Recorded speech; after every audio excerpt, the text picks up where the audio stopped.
एक समय की बात है। एक गांव में सफेद साड़ी वाली चुड़ैल का आतंक था।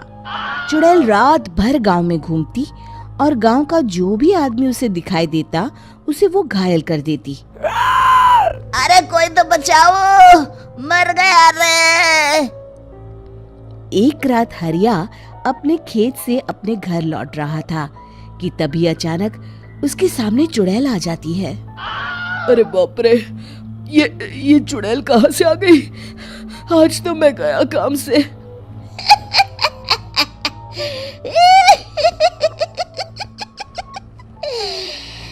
आज मुझे मेरा शिकार मिल गया। अरे चुड़ैल दीदी, मुझे छोड़ दो। जैसे ही चुड़ैल हरिया की तरफ बढ़ती है, हरिया वहां से भाग जाता है और अपने घर के दरवाजे पे पहुंचता है। अरे भगवान, जल्दी से दरवाजा खोलो, मेरे पीछे चुड़ैल पड़ी है। हरिया की पत्नी जल्दी से दरवाजा खोल देती है। अरे आप इतना हाफ क्यों रहे हैं? अरे मेरे पीछे चुड़ैल पड़ी है, आज तो मैं बाल बाल बच गया। जल्दी से सभी दरवाजे और सभी खिड़कियों को बंद करके बत्ती बुझा दो। तभी चुड़ैल हरिया के घर के पास पहुंच जाती है। अरे वो आदमी कहाँ गायब हो गया? मैं भी देखती हूँ आखिर कब तक बचेगा। मैं अपने शिकार को इतनी आसानी से नहीं छोड़ती। इतना कहकर चुड़ैल वहां से चली जाती है।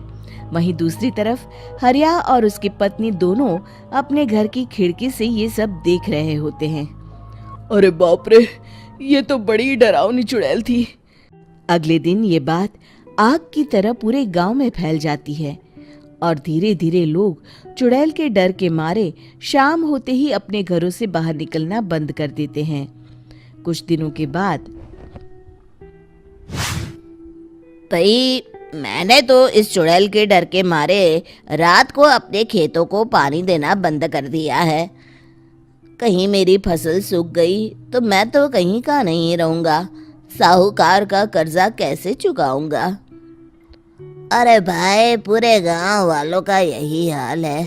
पता नहीं ये चुड़ैल हमारे गांव में कहाँ से आ गई। फिर एक दिन गांव के पास वाली नदी के किनारे एक बहुत बड़े तांत्रिक के आने की बात कुछ गांव वालों को पता चलती है। वो लोग जाके ये बात गांव के मुखिया को बताते हैं। मुखिया जी, नदी के किनारे एक बहुत ही पहुंचे हुए तांत्रिक बाबा आए हैं। हमें उनसे मदद मांगनी चाहिए। मैंने सुना है वो बड़े बड़े भूतों और चुड़ैलों को अपने वश में कर लेते हैं। मुखिया जी सभी गांव वालों को लेकर उस तांत्रिक के पास पहुंच जाते हैं। ओम फट स्वाहा, ओम फट स्वाहा। तभी तांत्रिक अपनी बंद आंखों को खोलकर कहता है, क्या बात है? तुम सब लोग यहाँ क्यों आए हो? मुखिया जी उस तांत्रिक को सारी बात बता देते हैं। अच्छा, तो ये बात है। और तांत्रिक अपनी आंखों को बंद कर लेता है। मैं देख रहा हूँ तुम्हारे पूर्वजों ने बहुत पाप किए थे, जिससे ये गांव अब श्रापित हो चुका है। उसी के फल स्वरूप तुम्हारे गांव में चुड़ैल आई है। ये चुड़ैल बहुत खतरनाक है, ये किसी को नहीं छोड़ेगी। हे भगवान, मर गए रे, अब क्या होगा? तभी गांव के मुखिया जी कहते हैं, बाबा, इस चुड़ैल से हम सबको बचा लीजिए। कोई तो उपाय होगा। इसका सिर्फ एक ही उपाय है। सभी गांव वालों को बारी बारी हर दिन अपनी आधी फसल उस पहाड़ी के ऊपर बनी काली गुफा में छोड़ के आनी होगी। तभी उस चुड़ैल की भूख मिटेगी और श्राप का प्रभाव खत्म हो जाएगा और तुम सब जिंदा बच जाओगे। सभी गांव वाले उस तांत्रिक की बात को मान लेते हैं और वहां से चले जाते हैं। फिर अगले दिन से रोज उस गांव के लोग बारी बारी से अपनी आधी फसल उस काली गुफा के पास जाकर रखाते। कुछ दिनों बाद हरिया की बारी आती है। बाप रे, आज तो मेरी बारी है उस काली गुफा में जाने की। क्या करूं? वो तो बड़ी खतरनाक चुड़ैल है। मेरे तो हाथ पैर कांप रहे हैं। फिर हरिया डरते डरते अनाज की बोरियां अपनी बैलगाड़ी में लाद देता है। तभी हरिया की पत्नी उससे कहती है, देखो जी, संभल के जाना और किसी भी हालत में शाम होने से पहले वापस आ जाना। उस चुड़ैल का कोई भरोसा नहीं है जी। हरिया बैलगाड़ी में बैठते हुए कहता है, भगवान, मैं क्या वापस आऊंगा? लगता है अब तो मेरी खबर ही आएगी। इतना कहकर हरिया वहां से चला जाता है। रास्ते में जंगल से गुजरते हुए हरिया की बैलगाड़ी का एक चक्का बड़े गड्ढे में फंस जाता है। हे भगवान, अब ये क्या मुसीबत है? हरिया नीचे उतर के पूरी ताकत से अपनी बैलगाड़ी को गड्ढे से निकालने की कोशिश करता है। बहुत देर मेहनत करने के बाद हरिया की बैलगाड़ी उस गड्ढे से बाहर निकल जाती है। हे भगवान, अब तो शाम होने वाली है। आज तो मैं गया काम से। जैसे तैसे हरिया काली गुफा में पहुंच जाता है। अरे मर गया रे, यहाँ तो चारों तरफ डरावना माहौल है। मैंने यहाँ आने में बहुत देर कर दी, कहीं चुड़ैल नाराज ना हो जाए। हरिया अनाज की बोरियां वहां रख के जैसे ही जाने लगता है, तभी उसे किसी के आने की आवाज सुनाई देती है। हरिया एक कोने में छुपकर अंदर देखने लगता है। चुड़ैल वहां आती है और फिर अपने चेहरे से नकली चुड़ैल का मुखौटा निकाल देती है। हरिया ये देख के हक्का बक्का रह जाता है। तभी चुड़ैल कहती है, भैया यहाँ आना। आज तो बहुत अनाज आया है, इसे मिलाकर अब हमारे पास ढेर सारा अनाज जमा हो गया है। कल ही हम इसे शहर में बेच आएंगे और माला माल हो जाएंगे। तभी अंदर से नदी के किनारे वाला तांत्रिक बाहर आता है। अरे, ये तो तांत्रिक बाबा है।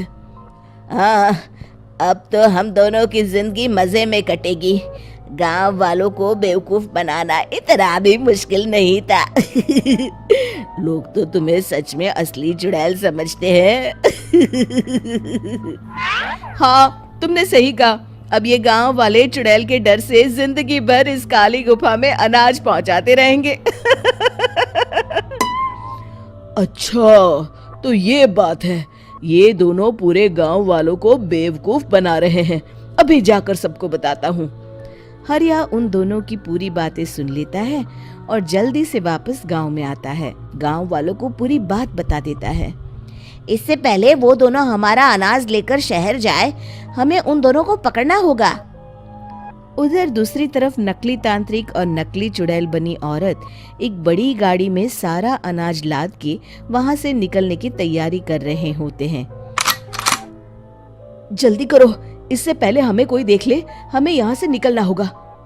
और तभी वो दोनों देखते हैं कि सामने से सभी गांव वाले अपने अपने हाथों में मशाल लेके आ रहे हैं। दोनों बुरी तरह डर जाते हैं। रुक जाओ, तुम दोनों का भांडा फूट चुका है। अरे मर गए रे, ये गांव वाले कहाँ से आ गए?